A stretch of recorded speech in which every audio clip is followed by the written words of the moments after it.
नाही नाही, धर्मस्वातंत्र्याचं बिल या देशामध्ये धर्मस्वातंत्र्य हे संविधानाच्या माध्यमातून फंडामेंटल राईट म्हणून आलं, मूलभूत अधिकार म्हणून आलं. आर्टिकल 25 हे धर्मस्वातंत्र्य आलं, आर्टिकल 21 हे राईट टू प्रायव्हसी आलं.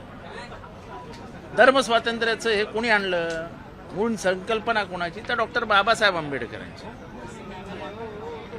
आता हे याच्या गाभ्यात गेलं आणि ह्या बिलाचा जर अंश बघितला तर तुम्ही बुद्धालाही अटक करून टाकली असती. अँटी कन्व्हर्जन खाली तुम्ही बुद्धालाही अटक केली असती, महावीर जैनांनाही अटक केली असती, तुम्ही बसवेश्वर अण्णांनाही अटक केली असती. धर्मविरोधी भूमिका घेतली म्हणून तुम्ही तुकाराम महाराजांनाही आतमध्ये टाकलं असतं. महात्मा फुले, सावित्रीबाई फुले यांच्यावर तर अनन्य अत्याचार झाले, तेव्हाही झाले, आत्ताही झाले. पण सर्वात महत्त्वाचं म्हणजे डॉक्टर बाबासाहेब आंबेडकरांना ना तुम्ही देवळात जाऊ दिलं, ना त्यांना तुम्ही वर्गात बसू दिलं, ना त्यांना पाणी पिऊ दिलं. त्या तिघांवरती मात करून त्यांनी मनुस्मृती जाळली, ज्या मनुस्मृतीने या देशाचा सत्यानाश केला. या सनातनी विचारधारेविरुद्ध जाऊन त्यांनी संविधान आणलं आणि संविधानामध्ये राईट टू रिलिजन दिला. तो राईट टू रिलिजन परत तुम्ही इथल्या तुमच्या बिलात आणलं. तुम्ही राईट टू रिलिजन आणून काय करताय? तर तुम्ही परत एकदा नियंत्रण आणून इच्छित आहे. परत एकदा धर्माच्या माध्यमातून लोकांच्या कृतीवरती नियंत्रण आणू इच्छित आहेत. तुम्ही जे स्वातंत्र्य बहाल केलंय संविधानाने त्याच्यावरती नियंत्रण आणू इच्छित आहेत आणि त्याला आमचा विरोध आहे. धर्मांतर होऊ नये, जबरदस्तीने धर्मांतर होऊ नये, याला तर आमचा 100% पाठिंबा आहे, उघड पाठिंबा आहे. पण तुम्हाला लग्न करायचं असेल तर 6 महिने आधी नोटीस द्या. तुकडे तुकडे करून फेकून देतील. या देशामध्ये ऑनर किलिंग किती होतात याची लाज लज्जा राहिलेली नाही आपल्याला. म्हणजे आजच्या प्रगत भारतामध्ये ऑनर किलिंग सारख्या गोष्टी होतात. म्हणजे 2 जातींमध्ये विवाह करा आणि कायमच्या धर्माच्या आणि जातीच्या भिंती पाडा, या विचाराचा प्रगत महाराष्ट्र होता. हा महाराष्ट्र शाहू फुले आंबेडकरांचा आहे, तसा तो ज्ञानेश्वरांचा आहे, तुकारामाचा आहे, गोरा कुंभाराचा आहे, चोखा मळ्याचा आहे, सावता माळ्याचा आहे. बहिष्कृत समाजातली लोक जेव्हा मुख्य प्रवाहात आले तेव्हा कुठेतरी वारकरी चळवळ सुरू झाली. संत परंपरेने आम्हाला जातीपातीच्या भिंती तोडायला शिकवल्या आणि ते धर्मस्वातंत्र्य तुम्हाला संसदेने मान्य करून धर्मस्वातंत्र्यामध्ये आणलं आणि धर्मस्वातंत्र्य हे तुमच्या संविधानात आलं, फंडामेंटल राईटमध्ये आलं. त्या धर्मस्वातंत्र्यावरती तुम्ही परत बोलणार म्हणजे तुम्ही संविधानाला छेद देताय. आम्ही जे म्हणतो ते हेच आहे की तुम्हाला शेवटी संविधानच बदलायचंय आणि त्याची सुरुवात करताय तुम्ही हळूहळू. आणि त्याला इतका जातीचा आणि धर्माचा इतका असा व्यवस्थित रंग लावता की बोलताही येत नाही आणि बोलूही देत नाहीत. तुम्ही शिवाजी महाराजांच्या राज्याभिषेकाला विरोध करणार, तुमचा एकही इथला पुरोहित तयार होणार नाही. शेवटी गागा भट्टाला पैसे देऊन आणावं लागतं. शिवाजी महाराजांच्यावरती हल्ला करायला येणाऱ्या अफजल खानाने विजयी व्हावं म्हणून एक वर्ग वाईमध्ये नवचंडी यज्ञ घालतो मोठा की शिवाजी महाराज पराभूत झाले पाहिजे. हे धर्मस्वातंत्र्य कुठून आलं?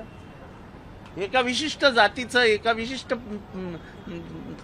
समाजातील एका गटाचं धर्मस्वातंत्र्य होतं. धर्मस्वातंत्र्य होतच कुठे? ते आणलं संविधानाने, ते आणलं डॉक्टर बाबासाहेब आंबेडकरांनी. आता तुम्ही काय नवीन धर्मस्वातंत्र्य देणार? तुम्ही ह्याच्या माध्यमातून, धर्माच्या माध्यमातून परत एकदा इथे प्रगतिशील विचारांना लगाम लावण्याचा प्रयत्न करताय. धोरण धर्मामध्ये लग्न करायचंय तर जाहीर नोटीस द्या, बोर्डावर लावा. म्हणजे जे गपचूप लोक माहिती मिळवायची ती अगदी जाहीरपणाने त्यांच्या घरीच नेऊन द्यायची. म्हणजे त्यांच्या घरी याचा मोर्चा, त्याचा मोर्चा, याचं आंदोलन, त्याचं आंदोलन. की आई वडील म्हणतील बाबा रे लग्न नको, भीक नको, पण कुत्रावर. म्हणजे प्रेमाला पण आता तुम्ही सर्टिफिकेट तपासून करा,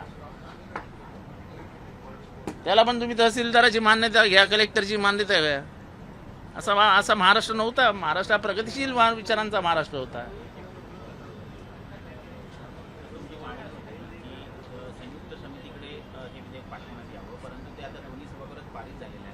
झालं ना. असं आहे की तुमच्याकडे आम्ही नेहमी म्हणतो की पाशवी बहुमत मिळालं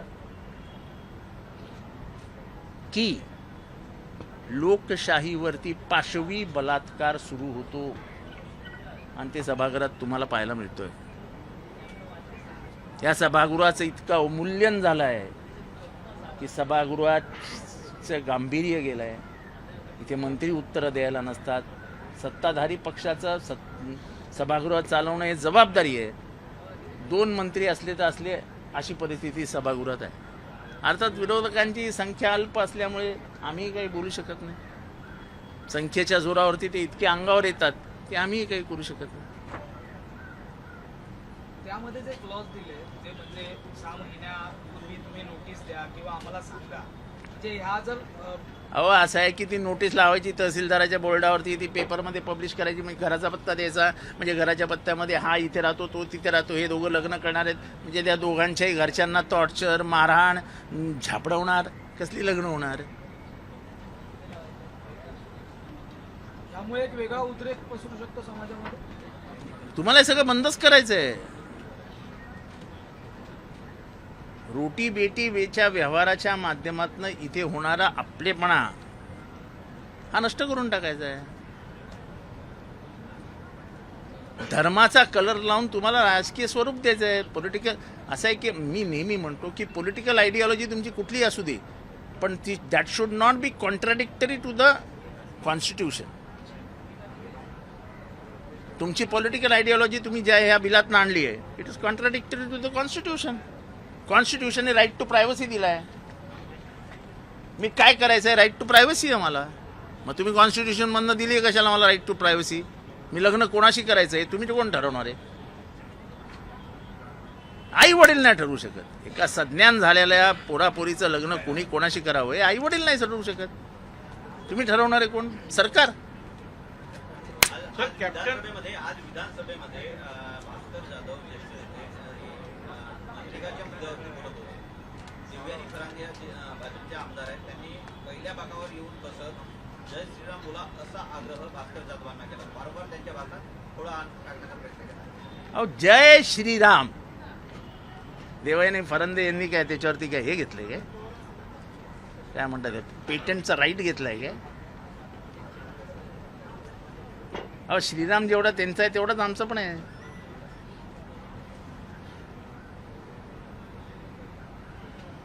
हे पेटंट घेण्याची कामं झालीत ना. हिंदूंचं सर्टिफिकेट आमच्याकडनं घ्या. कशाला घेईल कोण? आम्ही हिंदू आहोत ना. पण आम्ही तुकाराम महाराजांच्या विचारांचे हिंदू आहोत. आम्ही चोख्या मेळ्याच्या विचारांचे हिंदू आहोत. आम्ही सावत्या माळ्याच्या विचाराचे हिंदू आहोत. आम्ही सावित्रीबाई फुले आणि ज्योतिबा फुलेंच्या विचारांचे हिंदू आहोत. शाहू महाराजांच्या विचारांचे हिंदू आहोत. काय त्याचे चुकीचं काय आहे? हे कोण सांगणार जय श्रीराम म्हणा? 100 त्यांच्या घरात जाऊन म्हणतो जय श्रीराम. कोण बंदी घालणार आहे आमच्यावरती? कोण आम्हाला नाही सांगणार आहे?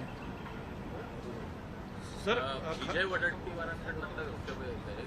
सुप्रिया सुळे यांनी विधान केलं आहे की जी बारामती निवडणूक आहे त्याच्या संदर्भात सुनेत्रा पवार यांच्यासमोर उमेदवार देण्यासंदर्भात एकूणच कुठेतरी अजून तयार नाही आहे राष्ट्रवादी.